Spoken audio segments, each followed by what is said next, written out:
Que bom estarmos juntos mais uma vez pela Bíblia, consolo nas Escrituras.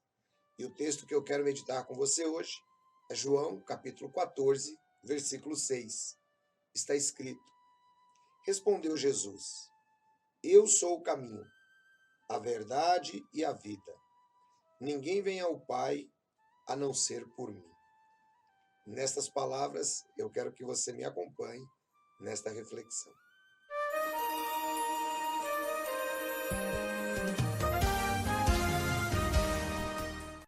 Nessas palavras de Jesus, ele identifica-se como o caminho, a verdade e a vida. São três coisas essenciais para um ser humano. É necessário que você conheça a verdade acerca de Deus, acerca da vida. É necessário que você caminhe em uma direção, pois a vida termina aqui, mas ela continuará no pós-morte. É importante que você entenda que Jesus é a única vida, pois no pós-morte, como eu citei, somente Ele pode devolvê-la através da ressurreição. Examinar a vida à procura de um significado mais profundo tem sido uma preocupação comum das pessoas através dos séculos. E muitas vezes, quando nós passamos a fazer isso, nós chegamos a conclusões erradas. Supomos que as coisas não são o que parecem, que há um significado escondido no que as pessoas fazem.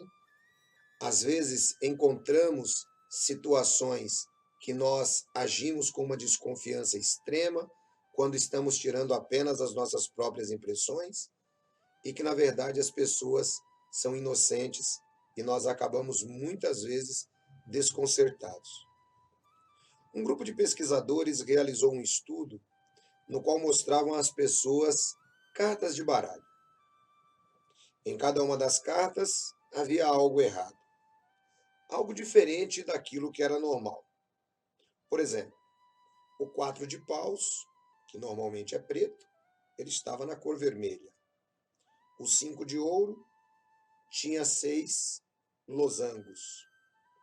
O procedimento consistia em mostrar as cartas às pessoas e perguntar aquilo que elas enxergavam. Claro, o baralho é um dos jogos mais antigos que nós conhecemos. Suas cartas são amplamente conhecidas.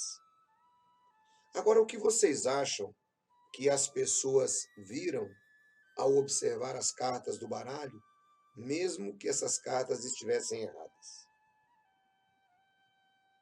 Você acha que as pessoas ficaram surpresas de ver aqueles erros tão óbvios? Não, não ficaram surpresas. Simplesmente porque não notaram tais erros. Quando se pedia para descreverem as cartas, as pessoas respondiam que estavam olhando para um 5 de ouros, embora estivesse 6, ou para um 4 de paus, embora estivesse vermelho. Elas não faziam qualquer menção ao fato de haver erros nas cartas. Por que é que isso acontecia?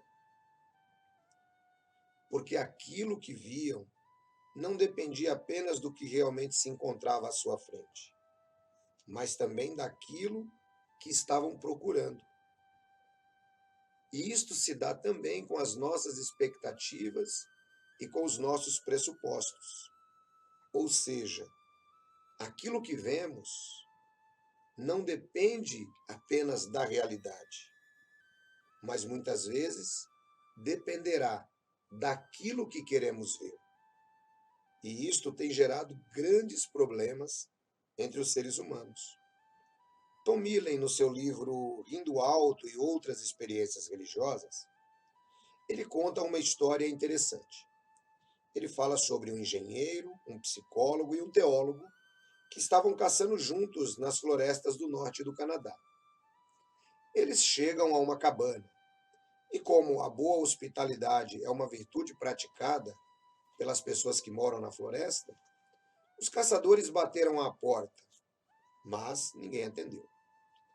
Vendo que ninguém atendia, eles entraram na cabana, encontraram 2 cômodos com um mínimo de mobília e equipamentos domésticos. Não havia nada de anormal na cabana, exceto o fogão, um fogão grande, barrigudo, feito de ferro e suspenso no ar por arames amarrados à viga do teto. Fascinante, disse o psicólogo. É óbvio que este solitário caçador de peles isolado da humanidade suspendeu seu fogão para que possa encolher-se sob ele e vicariamente experimentar o retorno ao ventre materno. O engenheiro interrompeu. Bobagem! O homem está praticando as leis da termodinâmica. Ao elevar seu fogão, ele descobriu uma maneira de distribuir o calor mais uniformemente pela cabana. Com todo respeito, disse o teólogo, tenho certeza de que esse fogão suspenso tem um significado religioso. Fogo exaltado tem sido um símbolo religioso por séculos. Os 3 debateram o assunto por alguns minutos. E então o caçador de peles voltou. Quando perguntaram por que ele tinha pendurado seu pesado fogão barrigudo no teto, sua resposta foi sucinta. Eu tinha muito arame, mas a chaminé era curta. O que nós aprendemos dessa lição? Aprendemos que dentro da nossa esfera humana não existe uma verdade absoluta. Exceto a essência das coisas parecem certas. Se queremos encontrar verdades absolutas, estas estão na palavra de Deus, na Bíblia Sagrada. Ela diz que, verdadeiramente, ela é o consolo para cada um de nós.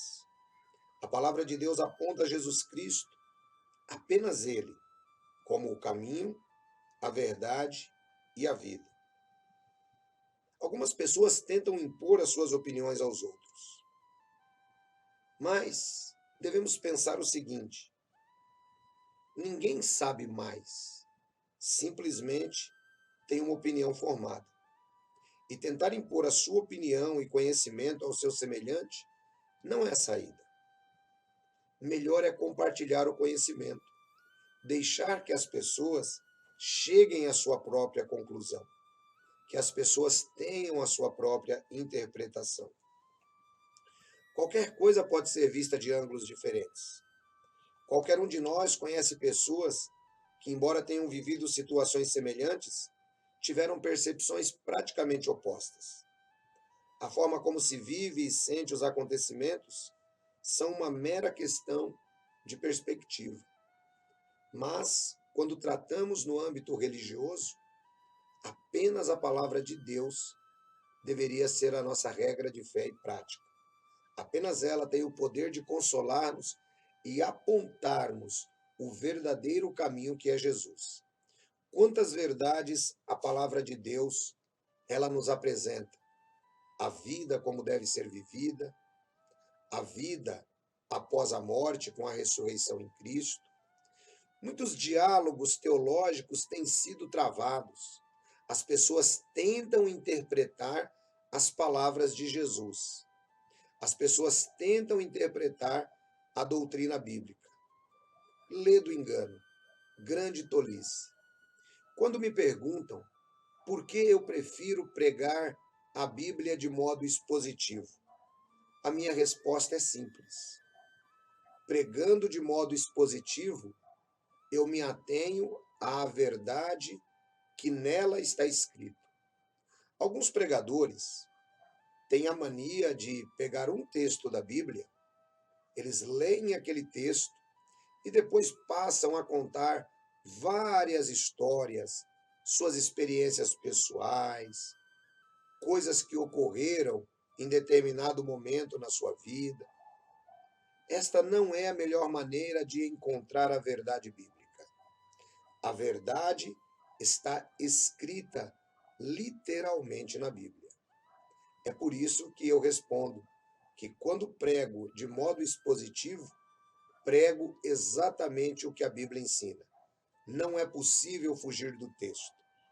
Não dá para parecer com o engenheiro, o teólogo e o psicólogo, que cada um desenvolve a sua própria opinião. Nesse desenvolvimento de opiniões, muitos acabam fundando seitas que controlam a vida das pessoas, que impõem e trazem traumas à vida de outros. O melhor seria continuarmos nos baseando no conforto das Escrituras. Conforme disse Jesus: eu sou o caminho, eu sou a verdade, eu sou a vida. Às vezes eu penso que uma leitura dos 4 evangelhos poderiam ser suficientes para nós. Ali está toda a base de tudo aquilo que os apóstolos escreveram. Se você passar a ler os evangelhos, claro, não digo que despreze o restante das Escrituras, mas se você passar a ler os evangelhos de uma maneira salutar, se preocupando em olhar para a essência do evangelho, o verdadeiro princípio do cristianismo vai aflorar diante de você, que é Jesus, o caminho, a verdade e a vida.